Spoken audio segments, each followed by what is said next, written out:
Welcome to Mystery of the Soul, where curiosity meets spirituality. Are you curious about metaphysics, the mystical, and the supernatural? Would you like to learn how they are all part of contemporary spirituality? Join me, Leo McCarthy, a spiritual mentor, psychic medium, Reiki master, EFT tapping practitioner, and a shaman. And I'm Julia LeBlanc, an awakening soul, a doctor of physical therapy, author, yoga teacher, and Reiki master. We hope that our unique perspectives open the door to an amazing journey of discovery. Please join us and our guests in conversations about spiritual awakenings, our life's purposes, and mysteries of the soul. Hi guys, welcome back to Mystery of the Soul. This is Leo again. Unfortunately, Julia's not able to make it tonight, but as a reminder, don't forget to like, subscribe, and share our channel. Tonight I have a special guest with us, Meredyth Willits. And Meredyth, I'm going to turn it over to you and introduce yourself and tell us a little bit about yourself. Thank you so much for having me on today. I've been looking forward to speaking with you, so thanks so much for having me. So about me, about 20 years ago, I started doing energy work, and I honestly didn't even know that that's what I was getting myself into. I had Lyme disease, and I had a girlfriend that she was like, would you be, I was like, this isn't working. I'm still sick. She's like, well, would you be interested in doing something weird? And I was like, sure.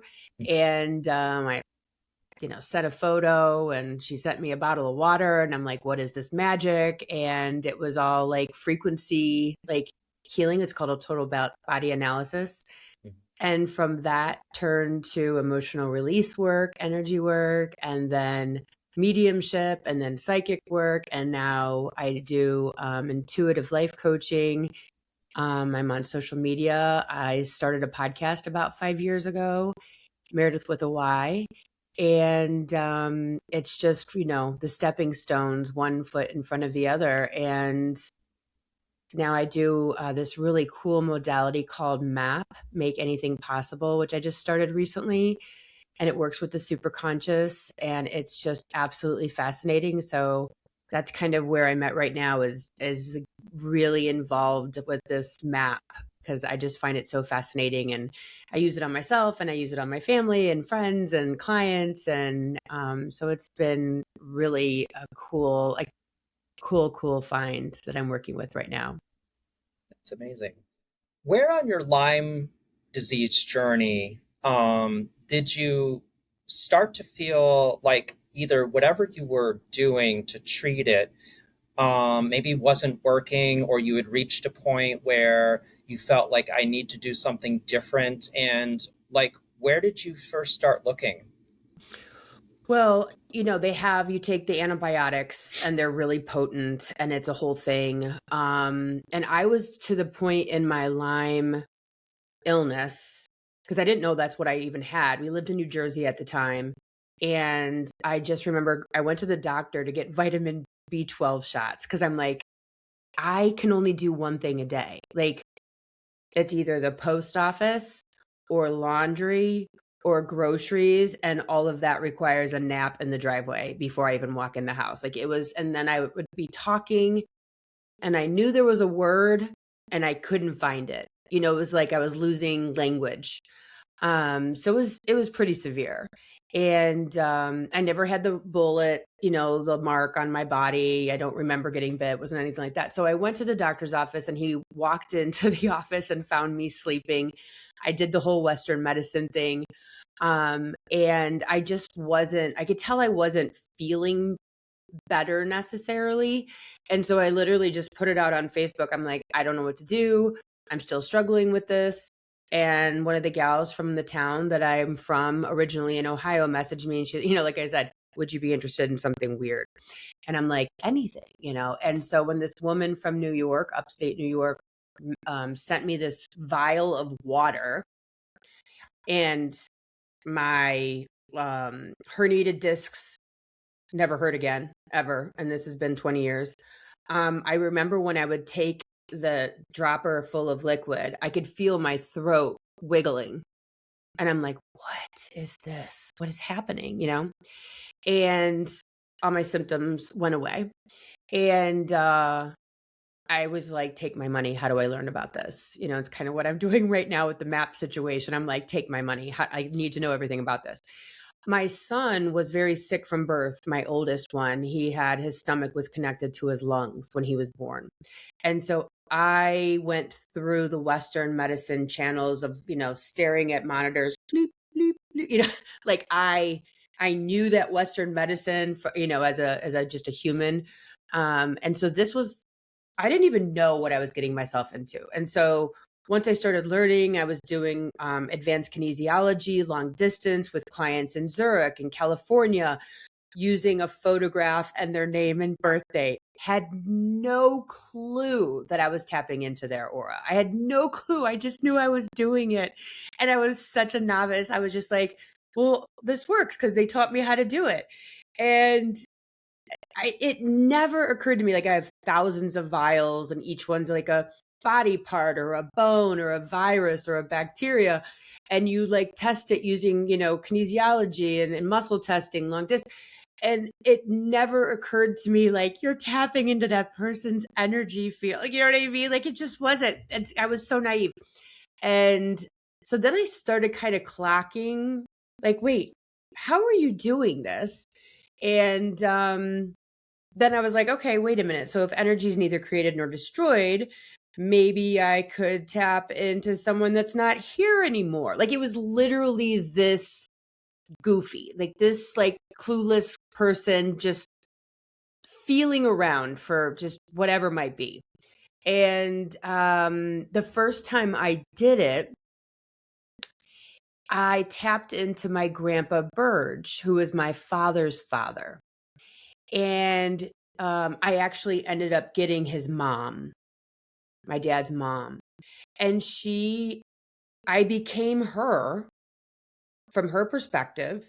And I saw my dad as this young child holding on to this dog bank, with money and change inside of it. And he was laughing and smiling. And she's like, oh my gosh, I wish he could be so happy. Like, I love seeing him. And I just saw my dad was like this like little kid, so joyful. And I called him and I said, Dad, we just talked about this recently. And this was like 15 years ago. And I was like, holy crap, I did it. Like, I tapped into something I would have no ability to know. And then I did something really stupid. I was watching Nancy Grace and I'm laying in bed, and that one little girl that got taken from Portugal, can't think of her name. And so I was like, ooh, I wonder if I could tap in then and become her and see where she's at. And this is before I learned how to do mediumship safely. And that was a really bad idea because I was able to feel everything that she felt either when she was living or in the current, because I read whether you're alive or dead, it doesn't matter. And so like, I don't know if she was showing me what her life was like post being stolen or her current situation. Even tapping into that right now is making me sick. But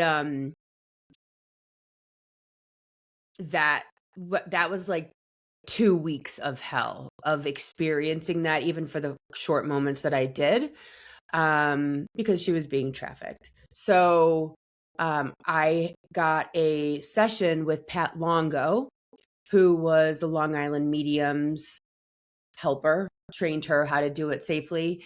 And so I, was with Pat Longo over the phone, and she was like, you got to do it this way. You have to have parameters. Like, otherwise they'll be visiting you in your dreams. Like, you'll never get to sleep, and you want to do it ethically, morally, safely, etc.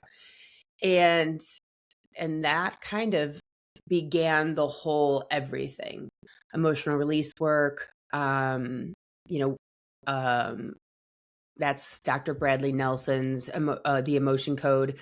Then I did the Body Code, same situation, but more like physical. And all of the everythings that I'm talking about and then I did QHHT, which was very, very important, which is the past life regression with Julia, Dolores Cannon. Julia teaches it now, her daughter. And learned all about that. But then I realized I can't sit in a dark room for 5 hours hypnotizing people because like that's not my personality. And also I was seeing everything they were seeing. So now I do past life readings, or a past life reading can be a part of an appointment. So yeah, like everything has been this weird, awesome, natural progression of, I wonder if I could do that. I wonder if I could do that. And just being like super naive and like a child and curiosity and wanting to help people. And so it's just been this really beautiful progression that just came from who I naturally am, which is sensitive to other people. I very easily can read the room. And that's who I've always been, and kind of turning it into a profession by way of learning really cool modalities that are in alignment with who I am. So yeah, it's just kind of been natural. Yeah, it's interesting because, like, navigating that when you were learning, it seemed like you have more curiosity than fear, right? Yeah. And even though you didn't have the boundaries yet, everything just kind of opened up because the door was wide open. Yeah. And from the sounds of it, it sounds like what's happening a little bit too is almost like physical mediumship for you. Yes, when I do mediumship work, I tend to be more clairvoyant, which I'm like, I remember being in like third grade and we took the aptitude test, Hmm. and I didn't ever do well in school until college, but I remember that aptitude test. It was like the top 98th percentile in like the country for spatial relations, which is all visual. Like I could pack a car like a queen. Um, but so I'm very clairvoyant. I see in pictures, videos, whatever. And then just the sense of knowing, like I just start knowing what's going on. I can see, blah, blah, blah. And then like personality, like if someone is in a mediumship appointment with their loved ones, the personality comes out, and then they just start using my physical body. So when I'm doing any sort of reading, they'll use the person that is passed will use my body to communicate information. So I come in very clear, and then all of a sudden they'll like my shoulders will start hurting, and I'll be like, okay, so either you have shoulder issues or you're feeling very overwhelmed right now. So like I use the body code, the body code, or like the body keeps the score, or soul speaks. All of those are the same kind of situation, where the physical body is affected because of emotional issues. So they use my knowledge of the body and the emotions behind it to communicate. So they're constantly communicating with my physical body and photographs and videos while I'm doing messages. And that's the same thing with psychic work too. Hmm. It works the same way. Yeah. So if you were to kind of compare in the early days, navigating like the mediumship and work with spirit and everything, how has that changed from then to now? So about, let's see, 10 years ago, 10, 11 years ago, we lived in Fort Lauderdale, which the energy in Florida is great for mediumship, by the way. Like it is so like energetic down there. I love it. And I started doing this show on Facebook Live called Monday Night Medium. And I was just like really new at it. And I would just do these readings every single Monday live. And that is super intimidating. And I started realizing that I was filtering inside of ego. I wanted to be right. I wanted to be right for myself and not to look like an idiot. And I wanted to be right for the person I was reading. And so when things would show up that are so wacky, I'm like, you can't say that. And it would show up again. You know how you do the three? Like you test it once, test it twice, test it, ask again. And then you're like, damn, that showed up 3 times. I'm going to say it, right? So when I first started doing this, like really outwardly, not just for friends or little appointments here and there. So I had this one reading, and this dead guy shows up, and I got his wife. I don't even remember if they were like on the show with me, or it was just messaging me, or they were on the I can't even remember how I did it. Anyways, they're like, he just keeps talking about like the coffin or the urn that you have him in, and it's like brown and it's super weird. And they're like, oh my gosh, we have him in a Jack Daniels bottle. Oh my gosh. It's like, what? And so I started to recognize when I got rid of the ego and the fear during readings, then that's when it really got delicious, right? That's when it got good. And so I started realizing that if I'm seeing it I have like this blank space, right? My mind is blank. And if something's coming in that's not from me, then that's them. And so just say it. And, at least for myself, we can all interpret incorrectly, right? Like, so if I say, oh, I see a police officer at your front door handing you an envelope. And they're like, no, that doesn't sound right. And I'm like, okay, I'm just going to tell you what I see. And then you parse through it. There's a guy in uniform. He has a hat on and he's handing something white to you. Oh my gosh, my brother, he's a postal worker and he just returned my dad's, army uniform for him or whatever. I'm like, got it. Okay. So I've interpreted it wrong. So if someone's like, no, because that's the thing, like when you're dealing with a real medium, and you would know this, they're not making stuff up. Like, I mean, you're in on an appointment with a bad medium and they're like, your dad loves you. He's so proud of you. Like, come on. Like, yeah, thanks. But when you're sitting there talking about all this random stuff, the difference between right and not right can sometimes just be the interpretation of the person that's the medium, because their idea of a guy in a uniform at the front door, they might see a police officer, but then when I break it down, you're like, oh yeah. Like I had a client recently and I was like, your grandma just keeps talking about the soup. Like, are you guys having soup at her funeral? Like, because the funeral was actually coming up. So she had just passed. And, everyone's looking at me like, no, I don't know what you're talking about. And I'm like, I'm never really wrong because it's not my opinion. Like, it's not, there's no wrong. It's just timing sometimes. So I'm like, nope, this is definitely soup. Like, I'm watching you guys eat soup. And so after the funeral, she goes, Mom, let's play some of Grandma's voicemails. First one. Oh my gosh, did you get the soup that I sent to your university? Oh my God. Like, and they called me right away. They're like, oh my gosh, we figured out the soup. And, even like on the Monday Night Medium, a lot, I mean, because at times there was like 50,000 people watching this crazy Facebook show.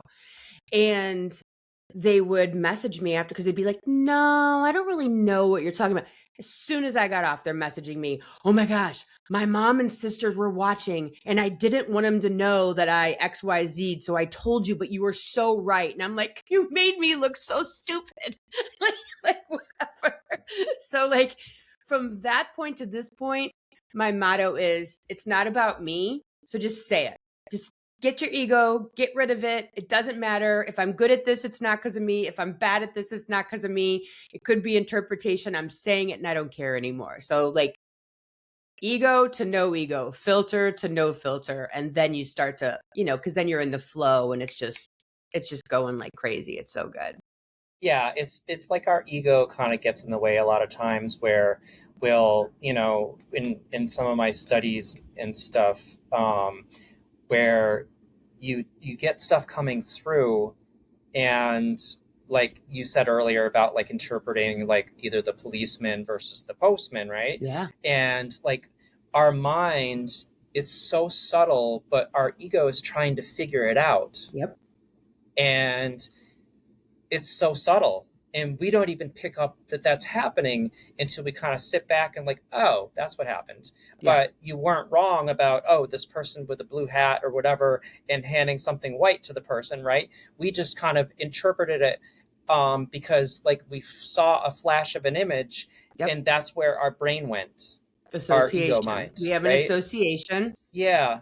And we can only work with our perspective or, Right. like, I see something white being handed through the front door. Of course, that's a Hmm. letter. It's like, no, it could be a million things. But, Yeah.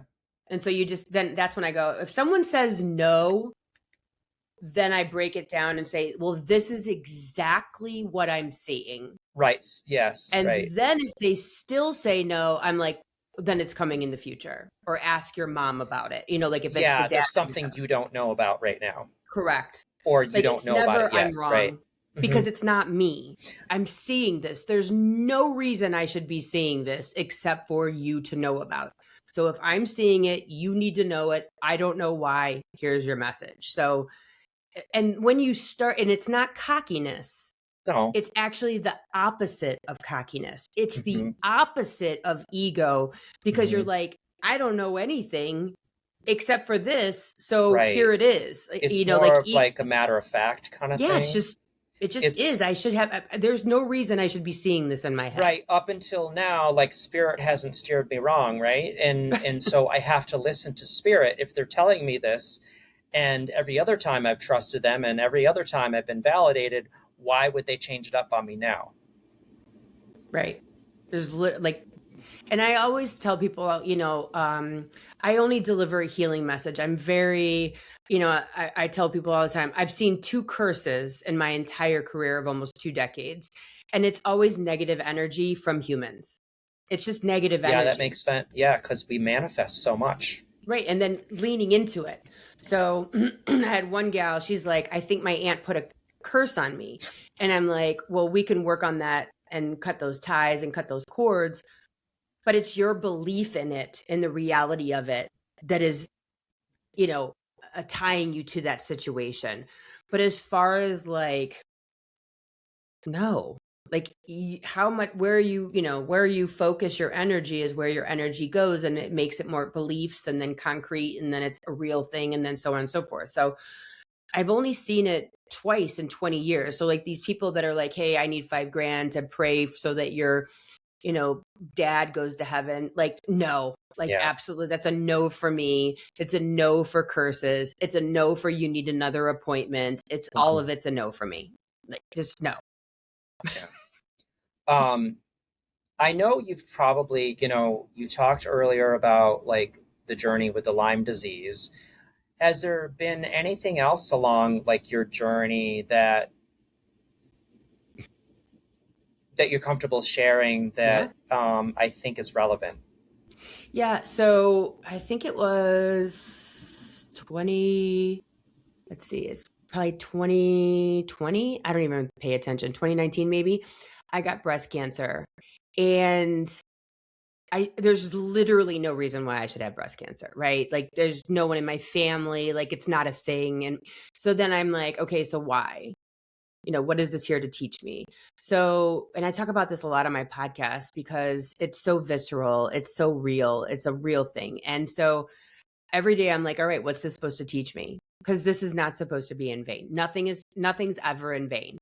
And so I try to use my real life experiences to validate and make sense of the world that sometimes feels happens to us, and say, all right, everything's a lesson and everything's a blessing. So it's up to us to find it. Right.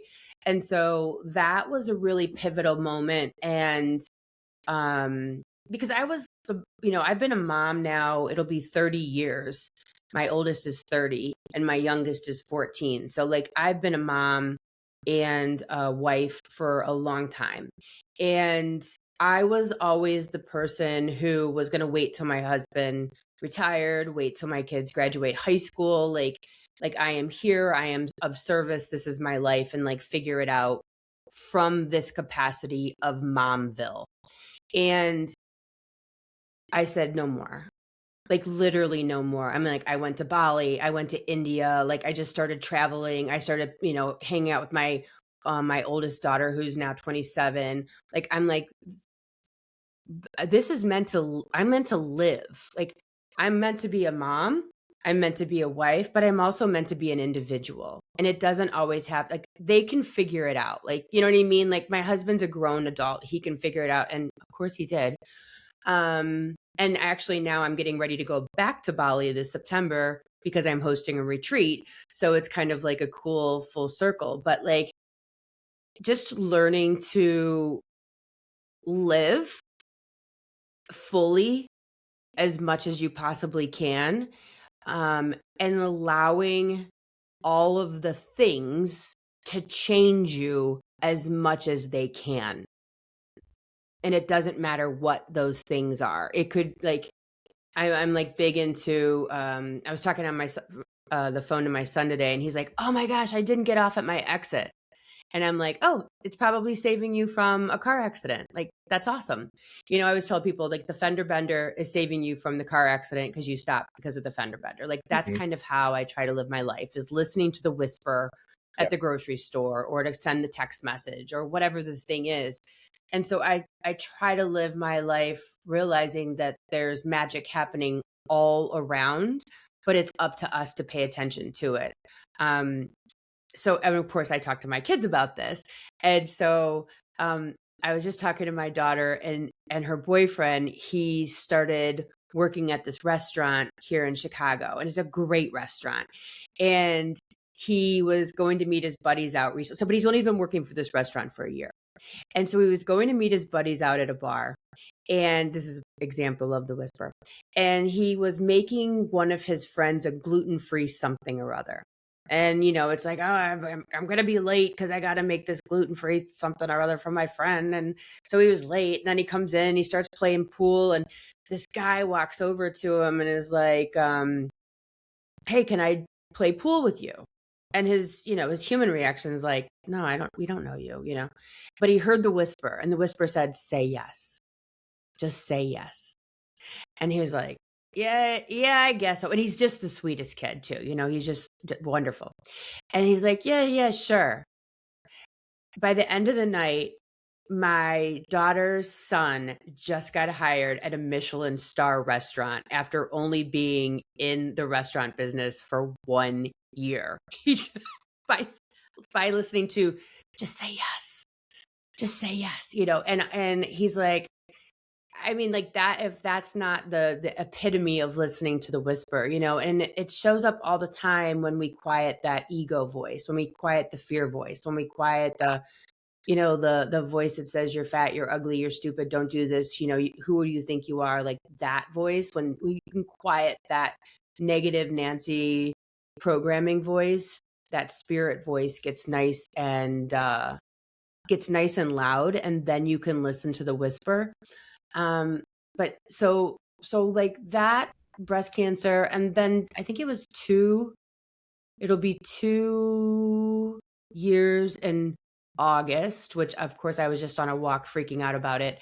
Um, but I got hit by lightning in Florida and on the beach, and like being able to see that gold and white light, like I didn't die by any capacity, but I felt myself like drifting.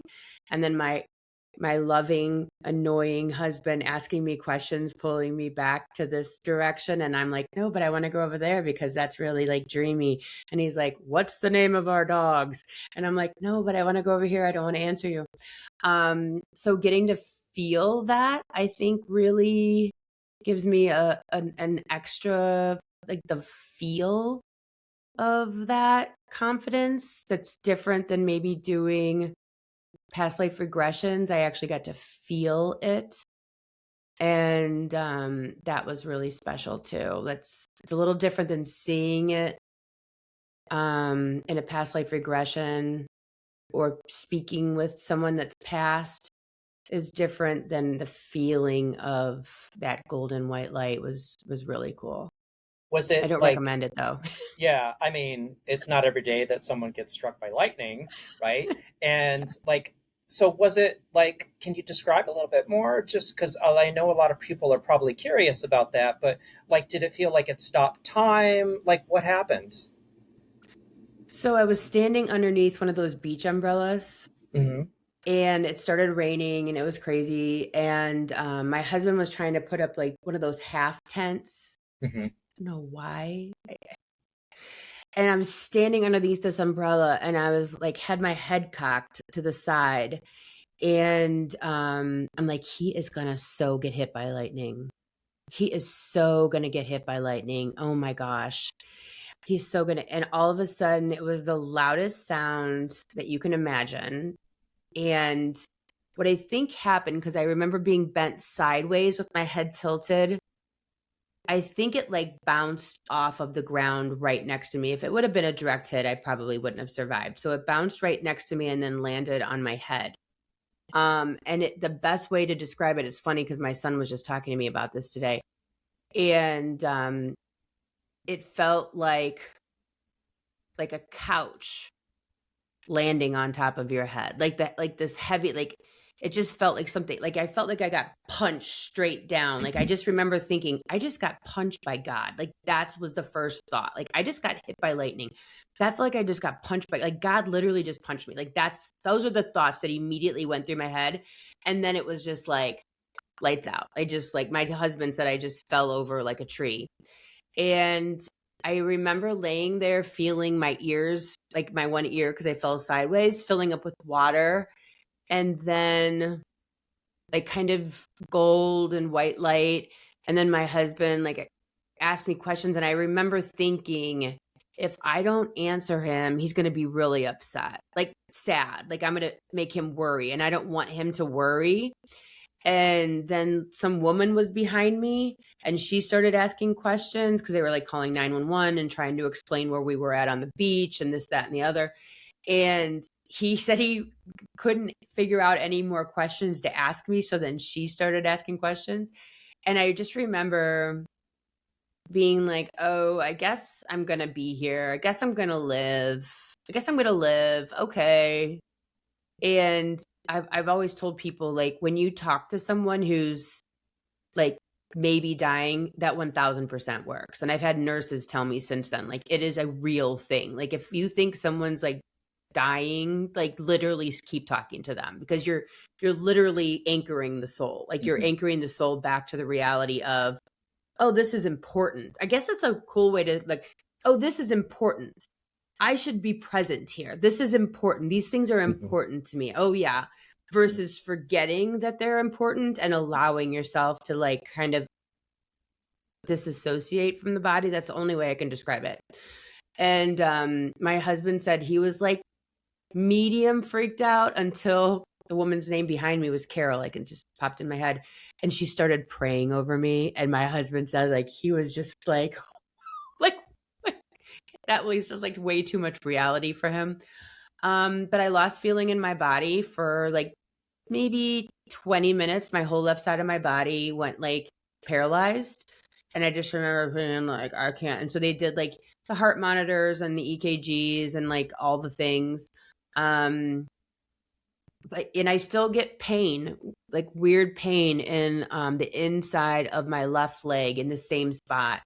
And people have said that that's probably where it went out, even though I never had any scars. But to this day, it still feels like there's something wrong with that bone, or it like aches once in a blue moon. So yeah, so that was the hit by lightning. I don't say struck because I think I would be dead. Like I think it bounced off the ground and got me. But and that was actually I was severely electrocuted as a little kid. I stuck a knife in a light socket. And the only reason I'm still here is because my neighbor saw it. And he was like a teenager, and he was smart enough to take a broom with a wood handle and put it around my stomach and pull me off while not touching me. Wow. Yeah, so I was like, I could have been dead from that. And so I put this video on social media, which my son just asked me about all this today. It has 2.2 million views so far. This my struck by lightning story. And everyone's like, my uncle got struck and he was struck 3 times. Like once you're struck once, you have the propensity to be struck again. I'm like, so now whenever it's like even remotely like dark out, I'm like, peace I'm out. going inside. Like there's no way I would have. I'm like, because like once I got lucky, twice I'm not so sure. So yeah, like I guess it's like a thing to be struck more than once. Like a lightning magnet, right? Yes. What is that? Maybe it's like a frequency thing that it's like there's a, I don't know, like like how magnets, they have like a It's that polarity, that attraction. It's crazy. totally. And so now I'm like in the house, everybody in the house. Yeah, Because like it's a real, I mean, like it was scary. Like I was very worried that I was gonna have a heart attack, like something was gonna be wrong with my brain, um, that I was like had a stroke. Like I don't want to like have a stroke. Like this, like it's nothing to fool around with. People die all the time from it. But so yeah, that was another situation. And I think just being a life coach, and I say intuitive life coach because I use all of this stuff. Like I use all the magic during an appointment. I always say, I think if it's Meredyth or I talk, and that's not me. So, like, you're literally getting a life coaching appointment from basically your guides or your higher self or whatever. Um, and I have clients that I've been working with for years, and they're like, is that something that you think? Or they'll say, all right, I want to get something from my guides. I'm like, that's what the whole appointment's been. Like, do you think I'm this smart? This isn't me. hang tight, guys. We'll be right back. So So yeah, that's yeah, what's so cool about it is like, when I'm 53, I've had 4 kids, I'm married, divorced, breast cancer, difficult childhood. Like you use all of it. you That's do. the thing I think that healers do is we use all of it and then add a little spice. And then there's the psychic, the mediumship, the past life regressions, like all that, emotional release, body code, all of it just kind of rounds it out, if you will. Yeah, yeah. Earlier in our conversation, we talked a little bit about you reached a point in your life where you realized like you needed to kind of start living life for yourself also. Was there like a moment that you had that maybe just that struck a chord with you that like I'm not like living for myself right now and I need to change that? Well, I've always done what I do, since I married my second husband. I'm divorced and remarried for 19 years almost here. And I remember standing in the kitchen holding my third child, and she's now almost 18. And I remember standing in the kitchen and looking up at the ceiling, and I just said, I was crying because she was allergic to milk. So I was breastfeeding her, and everything went down, came back up until I realized that. And then I stopped eating dairy, and life was good after that. But I remember, just covered in kid throw up, baby throw up. And standing in the kitchen in New Jersey, and I just looked at the ceiling and I was like, there's got to be something more to my life. There's got to be. And that's when all of this started with the Lyme disease and Okay. psychic and all that. So that was a one very pivotal moment. Right. And then with the breast cancer, I think that it was just when I said I wanted to learn something every day about something. Like there's a reason I'm going through this breast cancer. And so I learned to ask for help. I learned to not, put my life on hold anymore for anyone for any reason because it's ridiculous. And, when I say all the time, when you shake hands with death, you start living. And so, there's a moment where you're like, will I ever be able to see the world? Will I ever be able to travel? Will I ever be able to live through this? And so when you are given a second chance, I think that you should take it. I think it should wake you up enough to take it. I try to use everything because, and I've been really focusing on this on social media the last couple of days. It's been really pulling on my soul to speak about it is, you know, every single thing in the world, be it a person or a situation, is here to touch you, good or bad. And by bad, it's still good. And so if something touches you and you react, if you're triggered, if you're sad, that's something that's taking you out of, the kingdom of heaven that lives within. And so there's all this stuff that we've accumulated in our life. And so allow whatever it is or whoever it is or whatever you're seeing allow it to trigger you, because that is the thing that is here to heal you. That is the thing that is here to go, that's still wrong with you. Like, if my mom's still triggering me, okay, great, perfect, something I still need to work on.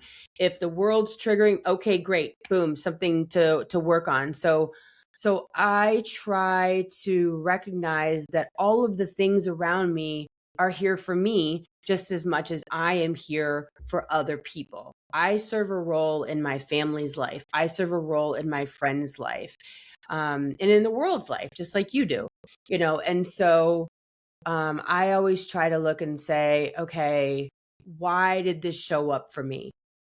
And I think that breast cancer really steered me to pay attention that nothing is in vain. Because, as you know from spirit world, they don't give a shit what's going on here. They're like, you can kill me, you can blow me up, you can hear it matters.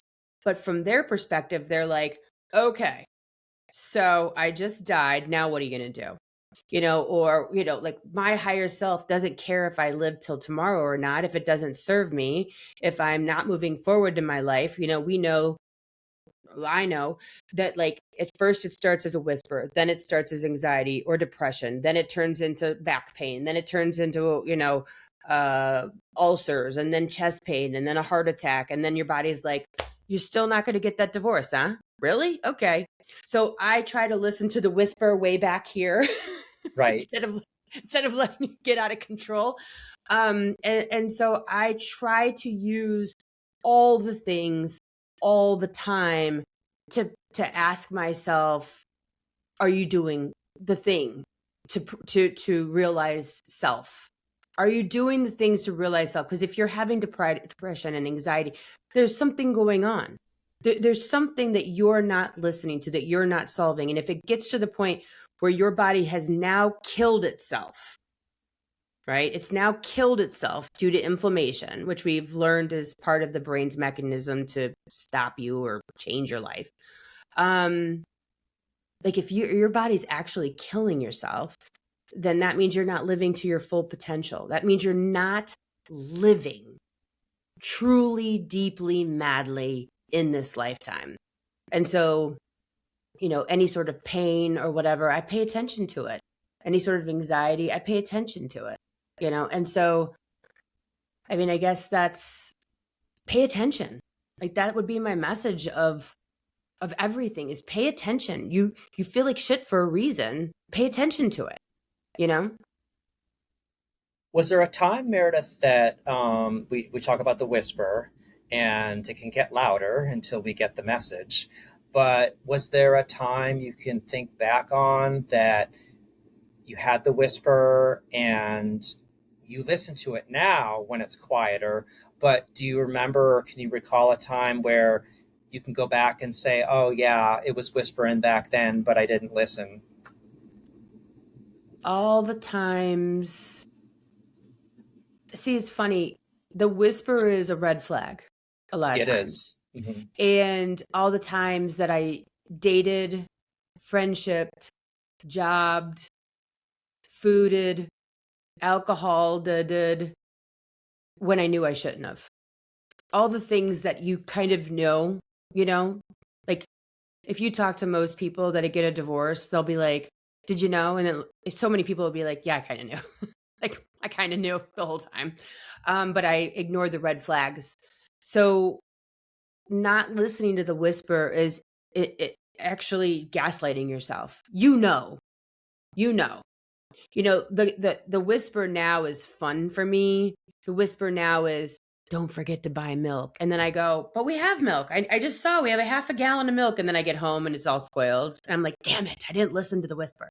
So now the whisper kind of tends to be like a fun whisper because it just has turned it like Spirit knows you listen now, right? Yeah. I mean, right. It's like she's tapped it. She's got to listen. You're right. But all the things where I didn't believe in myself, I let people treat me badly.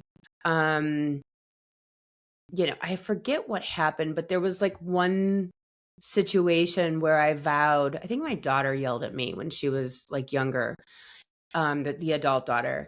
she was going through her own shit. And I was just like, I will never, ever let anyone treat me badly ever again. Like there was just this light bulb where I was like, oh no, I will live in a cardboard box first, like ever again. And there's a beauty in that realization that you don't have to, and all the times when, it's just like, just go home, like, or he's a bad dude. And they're like, no, he likes me. Or, she's not a good friend. And you're like, no, she's a good friend. She does ABC. Like when you sit there and have to negotiate with yourself, who's negotiating? It's your ego with your reality.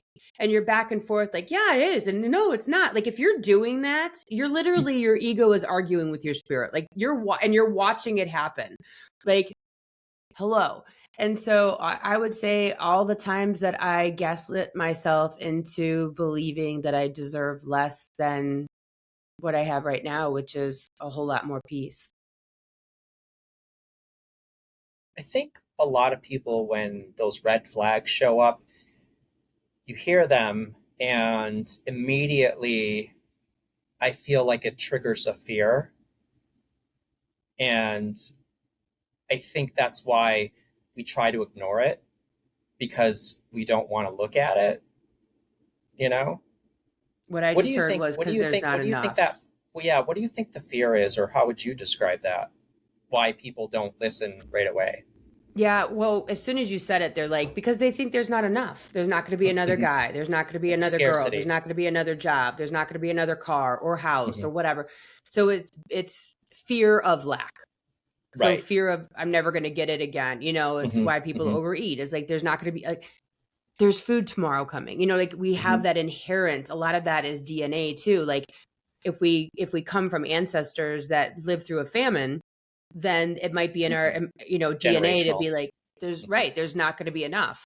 Right. And so tapping into that and going, okay, what's the reality of the situation? Is this the last guy or girl or house or job on the planet, or am I jamming a round peg into a square hole and making it make sense, all the while being miserable every single day? And I think that that's a big realization too, is when you force something and the red flag shows up and the voice in your head says don't do it, and you're like, I gotta, I've got to do it, this is the best guy I've ever met, or this is the best job I've ever had. Like you're putting a placeholder there, and so nothing else can come in. Hmm. And that's one thing I've been really working on this year. I did this Find Your Why, which is on my website, meredythwillits.com. It's free. Hmm. And I thought it was going to be the dumbest exercise ever. It's part of this MAP program. And it was Find Your Why. And I'm like, oh, this is so stupid. I hate doing anything organized. I hate doing anything that's like, and I'm like, this is going to be dumb. And so I did it, and I'm like, tears, instant tears. And I'm talking to my husband about it. I'm like, why am I crying? This It is so just stupid. resonated. It's so resonant. So I did this Find Your Why, and it was like basically focusing on what matters to me, which is so stupid because my whole podcast for 5 years is Meredyth with a Y. And then I go to do a Find Your Why activity and I think it's dumb. So this is what you're dealing with here. There's your why, Meredyth, right? So insanity.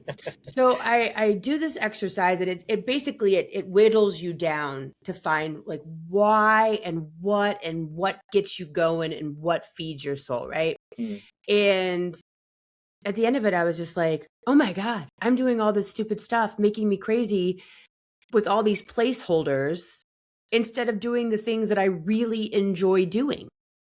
And so I really tried to focus on what is it that I actually like, because then I'm going to be good at it. Then I'm going to be passionate about it. Then I'm going to open my space up, for more clients and more passion and more podcasts and more whatever the hex that really does feed my soul, instead of all of these placeholders. And I think that so many people get lost in placeholders of shoulds and needs to and have to and whatever the thing is, instead of like, well, what feeds your soul? For me, it's going on vacation with my children and doing activities. We just went on Christmas. We went dog sledding and snowmobiling and skiing, like that feeds my soul. Like I love to do activities with my kids. Okay, everything that's not about spending time with my kids and doing activities and being active, goodbye. And really paying attention, like, am I doing this begrudgingly or am I doing this because I love it? And really leaning into the way that feels. I think so many people do stuff all the time, especially in childhood, and then it leads up, that we're so used to doing things that feel bad.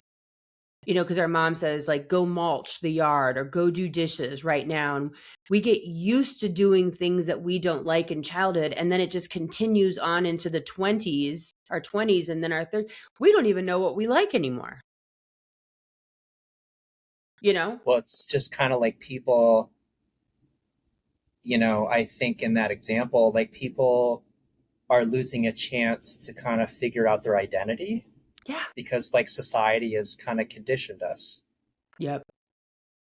And I think a lot of times, like, what feeds our soul, a lot of people feel guilty when it comes to like self care and doing things for ourselves because a lot of people are focusing on like, how can I serve others or this person needs me. And we just kind of drain ourselves. 100%. Like I decided almost 16 weeks ago, I was going to take, well, 16 weeks ago, I was going to take an improv class. I'm like, that sounds like so much fun. My daughter took me to like an hour and a half workshop and I decided I'm going to sign up for that class. And it's once a week on Tuesdays and everyone has to figure it out in this house. Figure it out. Like you're going to survive because I spend the night downtown Chicago because it's like, an hour away from here. So I spend the night downtown Chicago and I do appointments. I, stay down there. I'll do an appointment that, no one, no dogs, no laundry. I can just like get away for 24 hours or less. And I'm like, you know what? It's so much fun. It's so much play. And like we do the wackiest, most fun things. And I feel so alive when I'm doing it. And I'm like, I'm going to like go for a walk every day. It's good for my mental health. I'm going to, get off of social media and read a book. I'm going to stay out of the comment section because, oh Lord, like there's things that we just take for granted that life's supposed to feel like crap. And like I talk about it to a lot of my clients, it's wait till you have gladness of heart. You're going to have to do the dishes. But if you have to wait an hour till you get gladness of heart that you get to do those dishes and then your kitchen will look great. Yes, they have to, but if it takes 5 minutes, it takes an hour. You can't do it till tonight, wait till you have gladness of heart because the body and the brain, you are literally programming it to be used to shit. I have to do laundry. I have to make my bed. If you don't want to make your bed today, don't make your bed. If it's going to cause you to be down and downtrodden and get used to feeling like crap, don't do it. Wait. Do it tomorrow. Wait, and then you're like, oh, you know what? This bedroom looks so nice. I'm so glad I made my bed. It took 4 seconds. Now it looks great. Now my room is more clean. We get used to crap. We really do. And I tell people, like, that's the whole thing with I will never let anyone treat me poorly ever again. I will live in a cardboard box under a bridge because when we allow ourselves to do things begrudgingly or let people talk to us poorly or are in bad situations, we are literally programming every part of our bodies and our DNA and our emotions and our everything that life sucks and that we should accept bad things. And all that does is tell the universe is, oh, she wants more of that. She wants more of the bad thing. She's used to the bad thing, so we're going to serve her up more of the bad thing because this is what she must like because she keeps doing the bad thing. And so I'm at the point where I'm just like, oh, if it's bad, I don't want to touch it. Like, oh no, no, thank you. Yeah. And I think that, you kind of led into kind of what I wanted to say next is, all this kind of affects manifesting, whether or not we're intentional with manifesting or we don't even know what we're manifesting, but we're giving a message to the universe. Like when we're saying like, I don't want this or I don't want that, the universe is like, okay, and I was having a conversation with someone a while back about manifesting, and it's like, if you could be wanting something really bad and you may need it, and you want to manifest it, but you're also like closed minded on the way you expect it'll happen. Mm, We can put an expectation out there that you can kind of get almost too specific, and you're telling the universe, like, this is the only door I want you to bring it through. yeah. Yeah. You have to release every amount of anything.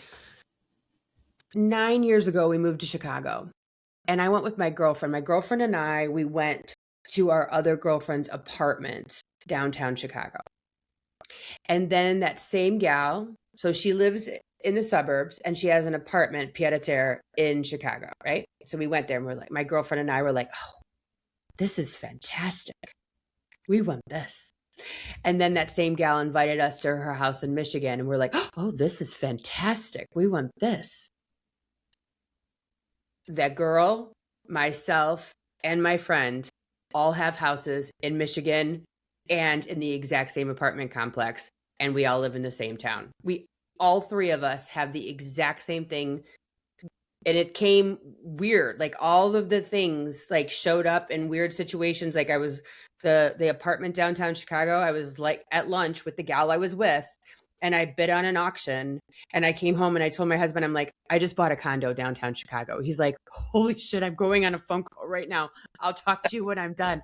And I'm like I was literally at lunch and I was just like, I clicked and I heard the whisper because it like auto fills in the box, like what the next bid has to be. So it auto filled in the box, the number, and the whisper said, add 900. And I went, okay. So I clicked inside the box, erased it, added a 9, and then it started spinning and it's like, you won. And I was like, oh my God. And I totally forgot about this whole auction thing until I was at lunch looking at this woman who has a place, this other woman who has a place downtown. And we bought a place in Michigan, and then they bought a place in Michigan. Like all three of us have a place in Michigan, a place in our town, and a place downtown Chicago. And every single time I bought any of them, I had no idea how I was going to pay for them. And I'm not being funny. I'm not being cute. It was literally like, I don't know how I'm going to pay for this. We bought an island. I'd been staring at it from the first lake house that we bought. And I was staring at it for 5 years, and the family never showed up. And I would go and sit on the bridge. And I would go sit on the bridge, have a cup of coffee, and my dog would go with me while my family was at the one lake house. And I'm like, I don't know how, but I want this house. And I just let it go. And I would just go there because they were never there. And like, I literally pretended like it was mine. And I was fascinated by it. And my husband, on a whim, we were going up to the lake. Never have we went to the lake without our kids. Never. And this time we did. And my husband called me. He's like, holy shit, the island's for sale. And I'm like, what? And he's like, the island's for sale. I bought it. My husband never even went inside of it. I had no clue how I was going to pay for it. And we bought this island, which went insanely viral on social media, like 27 million views. Like crazy was me remodeling this island, which in the process, I quit drinking alcohol. It'll be 3 years in July. Wow. Because I became so inspired and so busy and so creative that like I didn't need to drown myself in booze. And so like everything has literally one step in front of the other and step of the other. And so like these things just like show up because I go, oh, that's really, I like what this is exciting. I want that. And then now I'm taking the improv class and I stay at the condo, and don't ask me how. Every month I'm like, wonder how we're going to pay for that. So it's funny that you say that. Like, I just recorded a YouTube video, I think it was last week, and the title of it was, You Don't Have to Have Everything Figured Out. No clue. Like if you would have told me with the island house, like I literally thought that house I was just going to roll up and paint it and maybe change out the floors. When I tell you the money, all new windows, all new HVAC, all new water pumps, I mean every single thing was touched on that island, like bringing dirt over in wheelbarrows, like hundreds of barrels of like wheelbarrows of dirt, and cutting down the tree. I mean, the amount, if you would have told me that I was going to have to do that, there's no way. And it just You all would have got done. said, And I it can't was, do that. oh, and like hiring people and them working for me. And it, I'd never done anything like that before, and it just, I'd like basically lived there for a year and a half, and then I'd come home on the weekends. And how? But it worked. And I have no idea how it worked. Like, we look back on that and they're like, that was like a dreamland, because it just like, I would just go and live there for the whole week. Great, for like almost 2 years. And so now we have it like, we Airbnb both of them, and they handle themselves. But Awesome. I honestly, like, it's literally, when looking back, it's like a whirlwind. It's an absolute whirlwind how everything has worked out. But all of it has brought me to this amazing understanding of, I don't know how, but it'll somehow work out. And so the person that used to be so afraid and nervous about money, and like, oh my God, like, oh, the bill's a day late. Oh my God, I'm going to have a stroke out, because, you forget about it or whatever. Now I'm just like, oh, well, like, it'll figure itself out. Like, it somehow always works itself out somehow. And I know that people might be at home listening and going, but it's not working out for me. I'm telling you right now, I grew up, we were on food stamps. I was a single mom making $12.50 an hour. Like, I've done the things. You've So been there don't think I'm struggling speaking out of before, turn, right? because I'm not. I've done the things. I've been broke. But even then, it somehow worked out. And if you're listening to this, that means it's somehow still working out for you. Honestly. Right, because this message is here right now. Yeah, I totally. was going to ask you, but this story might be the answer I was looking for. But I was going to ask you, like, has there been anything on your journey that has been just so profound that it kind of blows your mind? But I don't know, does that take the cake or? I think when we walked into the condo, there was something that felt very much like the bow had been tied, that there was just something very real about that. Like, you didn't know how, you didn't plan it. You know, if I wouldn't have got it at auction, I probably really couldn't have afforded it. And then when we walked in, and it was perfect because it was auction. It could have been from the 1960s. It could have been original. It could have been a disaster in there, and it was beautiful. There was just something weird about that moment, which was, and I said it to my husband the other day, and I said, there's literally nothing in my life in this moment. We were walking on Easter through the woods. There's nothing in my life at this moment that I want. I'm sure there will be tomorrow. You know Right. what I mean? Like, I don't know. Like, and I think it's important to want things. I really Yeah. do, because, inspiration is the mother of invention. Mm. But there's just this real peace. You were feeling content almost. Yeah. Just so content, and just so like, both of my parents are alive. My stepdad is alive. My kids are alive and healthy, and they're doing well and taking care of themselves. I have a great husband. I sort of understand how the universe works, and that's fun and exciting to watch it unfold. I get to hang out with 20-year-olds downtown Chicago doing improv, for 3 hours every Tuesday night. And I remember a lot of this started with me sitting in my bedroom in this house. And I remember saying, if it all disappeared tomorrow, I would still be okay. Like, I surrendered to that.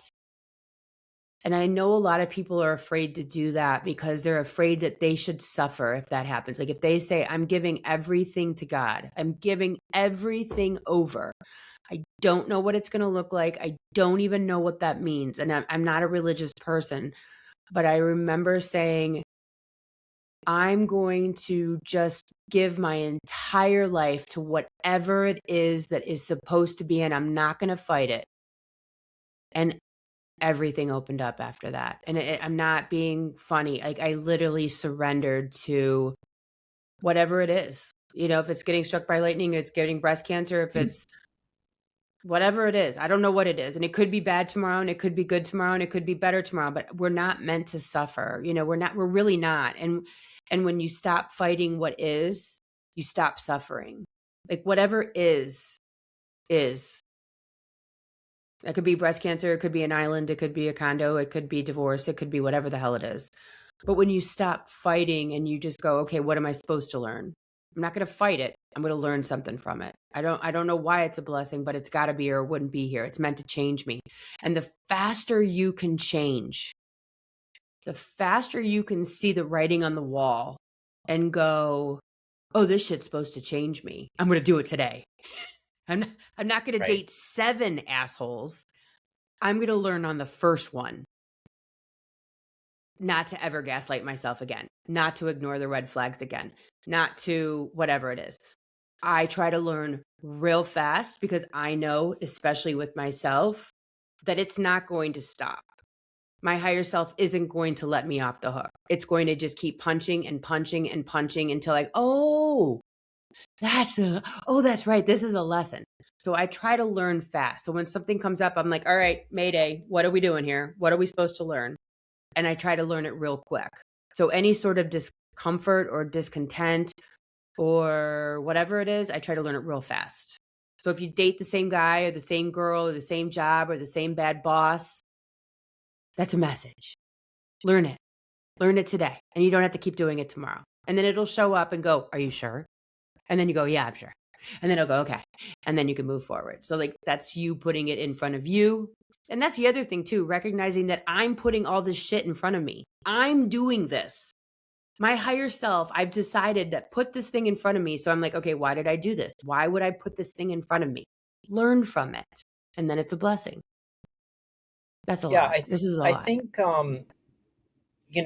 whether you look at our life as things happen to us, things happen for us, um, our life is about learning lessons. I think more of like our purpose of our soul's journey is about more about like having experiences. Yeah. But then why are you having those experiences? For what's the purpose? Right, I look at exactly. it like compassion. Mm-hmm. So if I judge someone, it's very quickly that's coming back to me, by the way. Like I've Right. never said, oh, that person's fat and I haven't gained 20 pounds within like 5 minutes. Like it just is. Like, so I the way you judge someone else, you judge yourself 10 times more, and you're supposed to have compassion. So I look at God as being, or, source, energy, whatever you want. I look at that as being pure love. And I look at being human as, the reason of being here is how do I get to the pure love state of consciousness? Well, the only way to do that is by experience, because it gives you compassion. It gives you compassion when you walk in those shoes. And so I always say, okay, this experience is giving me compassion for something I might not have understood. And now that I understand it, I have compassion for those people or that situation. And so that's why I try to learn fast, because I want to get to compassion as fast as possible. Because the more compassion and the more, then you have that unconditional love, right? When I did a past life regression on myself, I was a murderer. And so now I'm like, oh, okay, this makes more sense. Like this is what happened in my life. And then I became a murderer. Like nothing is benign. Nothing happens just for no reason. And so now like, I'm like, okay, no death penalty. Like something happened to get that person to that point. I have more compassion. And the more compassion, the more love, the higher frequency, the closer to, that God source energy, if you will. So that's kind of how I see it, is we're here doing all these things to be more in alignment with love and not as judgy. That's how I see it. So this has been a really fun conversation, Meredith. The chaos. I want to give you an opportunity. You mentioned your retreat in September. Yeah. Tell us a little bit about that. So my friend and I, who I met in Costa Rica, which was that had to have been after breast cancer. Another trip I went on. I literally walked in my husband and I'm like, do you mind if I go to Costa Rica with people I've never met before? And he's like, I guess. And I literally went to Costa Rica with people I've never met before in my entire life. And like, seriously. So I'm having a a trip in Bali with my friend who I met in Costa Rica. Her name is Letha J, and she's a manifestation coach, and she's amazing. And she's a world-renowned speaker, author, the whole thing. Her and I are hosting a retreat in Bali this September. And all of that information is on my website, meredythwillits.com. And that's Meredyth with a Y, Meredyth, Meredyth. It'll all be in the show notes, I'm sure. So I have a retreat. We only have 9 spots left. It's a very small retreat. I think it's only 22 people. So, and her and I will be doing classes while we're on the retreat and doing all the Bali things. So that's coming up this September, and there's a few spots left. So reach out to me if you are interested in it. Awesome. And then if people want to work with you, connect with you, just tell us again how they can do that. So my website, meredythwillits.com.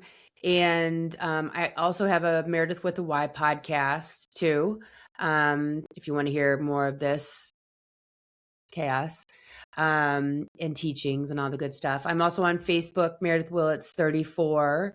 And I'm on Instagram, Meredyth_Willits. I'm on TikTok, all the places, YouTube, I'm everywhere.